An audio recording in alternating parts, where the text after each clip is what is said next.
Hi, my dear fans and friends. Doctor Arushmi இனிய Valentine's டே வாழ்த்துக்கள், இனிய காதலர் தின வாழ்த்துக்கள். இன்னைக்கு காதலர் தினம் நீங்கள் எல்லாருமே ஜாலியாக செலிப்ரேட் பண்ணிட்டு இருப்பீங்க.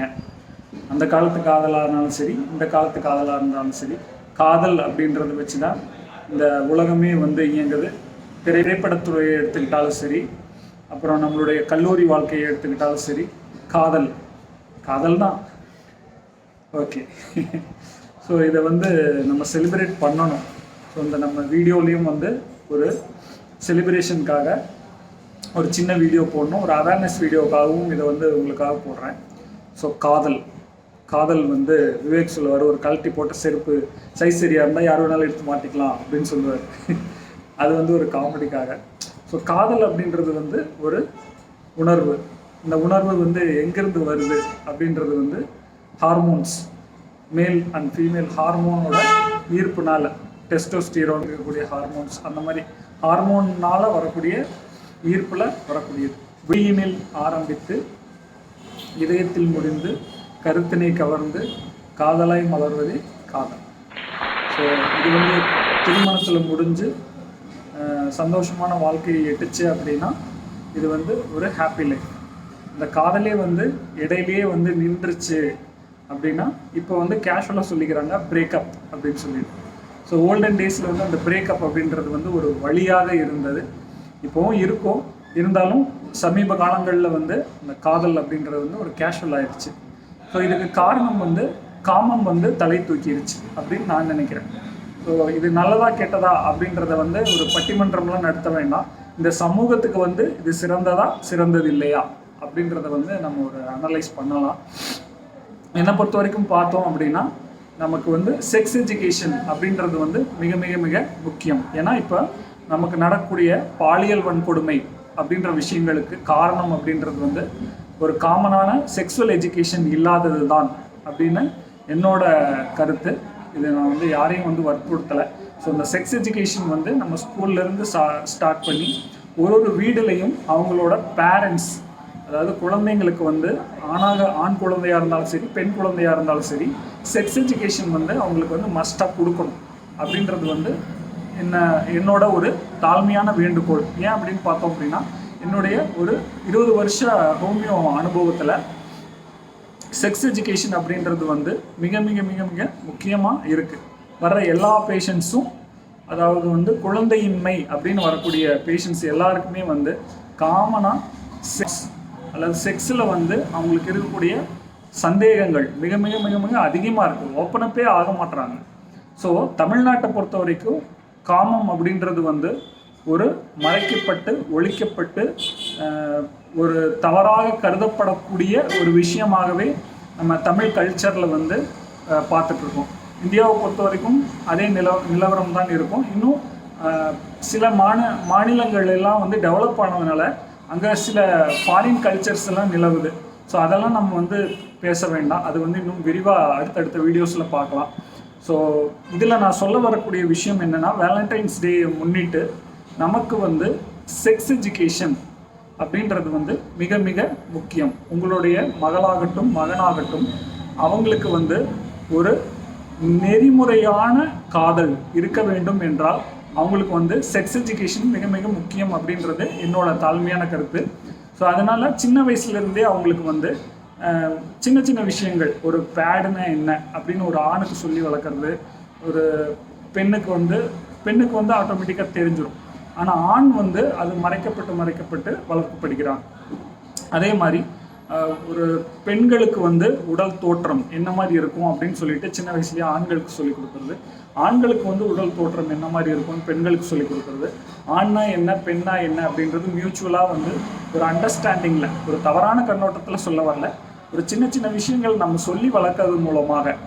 ஸோ ஒரு ஏஜ் அட்டன் பண்ணும்போது அவனுக்கு தெரிய வேண்டிய விஷயங்கள்லாம், பெண்கள் பூ பெய்யும் போது இல்லை பீரியட்ஸ் அட்டன் பண்ணும்போது அவங்களுக்கு தெரிய வேண்டிய சின்ன சின்ன விஷயங்கள் அம்மா அப்பா தாராளமாக எஜுகேட்டடாக இருந்து சொல்லி கொடுக்கலாம். ஏன்னா இப்போ நம்ம பள்ளி அப்படிங்கும்போது அது ஒரு ப்ராட் மீடியா ஆகிடுது. பள்ளியிலையுமே கண்டிப்பாக அது வேணும், இருந்தாலுமே அது ஒரு ப்ராட் மீடியா ஆகிடுது.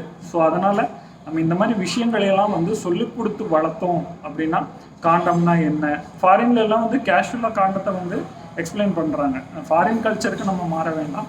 இருந்தாலுமே செக்ஸ் எஜுகேஷன், ஒரு காண்டம்னா என்ன, ஸோ ஹெச்ஐவி அப்படின்னா என்ன, அது எதனால் வருது, எதனால் பரவுது, ஸோ அந்த மாதிரி சின்ன சின்ன விஷயங்கள், ஆண் உறுப்பு பற்றியான ஒரு புரிதல் பெண்களுக்கு, பெண் உறுப்பு பற்றியான புரிதல் ஆண்களுக்கு, மார்பகம்னா என்ன, அதுக்கான விஷயங்கள், அது மார்பகம் எதற்காக பெண்களுக்கு படைக்கப்பட்டது, அதற்கான வேலை என்ன அப்படிங்கிறதெல்லாம் வந்து ஒரு ப்ராட் மைண்டடாக ஒரு எஜுகேஷனாக நம்ம கொடுத்துட்டோம் அப்படின்னா அவங்களுக்கு வந்து அது ஒரு கேஷுவல்னஸ் வந்துடும்.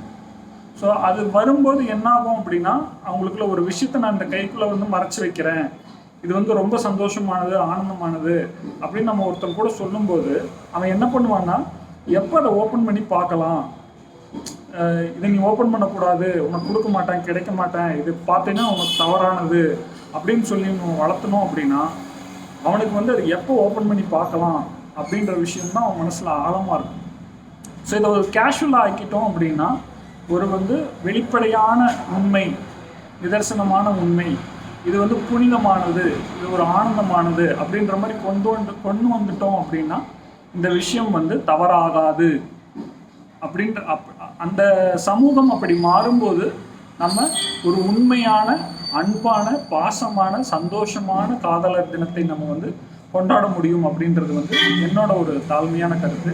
ஸோ என்னுடைய பேச்சு வந்து இந்த சமூகத்தை நிலைநிறுத்த வேண்டும். செக்ஸுவல் ஹராஸ்மெண்ட்ஸ், தவறான கண்ணோட்டம், தவறான பாதைகள் நம்ம சமூகம் வந்து இளைய தலைமுறை செல்லக்கூடாது என்பதற்கான ஒரு பதிவு. ஸோ இந்த காதலர் தினத்தில் உங்களுக்கு ஒரு டிப்ஸ் என்ன பார்த்தோம் அப்படின்னா, லவ் ஃபெயிலியருக்கான ஹோமியோபதி மருந்து, காதல் தோல்விக்கான ஹோமியோபதி மருந்து என்னன்னு பார்த்தோம்னா ஹோமியோபதியில் இருக்குது. ஸோ இந்த மருந்து எடுக்கிறதுனால என்ன ஆகும் அப்படின்னா, இந்த காதல் தோல்வியை ஏற்றுக்கக்கூடிய மனநிலை வந்து அவங்களுக்கு வரும். So ailments from disappointment of love, காதல் தோல்வியினால் வரக்கூடிய விளைவுகளுக்கு, மனம் மாற்றத்திற்கு, மனம் மறப்பதற்கு ஒரு 2 மருந்துகள் இருக்குது ஹோமியோபதியில். ஒன்று வந்து ஃபஸ்ட்டு நேட்ரம் யூரியாட்டிக்கம். ஸோ இந்த நேட்ரம் யூரியாட்டிக்கம் அப்படின்னு பார்த்தோம்னா, ஒரு பழைய காதல் தோல்வி, பழைய நிகழ்வுகள், அந்த நிகழ்வுகளை இப்போ நினச்சாலுமே வந்து எனக்கு இப்போ காதல் தோல்வியான மாதிரி இருக்குது, ஸோ அதை நினச்சிட்டே நான் வந்து வாடிட்டே இருக்கேன், எப்போ இருந்தாலுமே என் க்ரோத்துக்கு, என்னோடய வேலைக்கு அது தடையாக இருக்குது, அதை நினச்சி உருகி உருகி உருகி இழைச்சி தேஞ்சு ஓஞ்சு போயிட்டேன், எப்படி இருந்தேன்னா இப்படி ஆயிட்டேன்.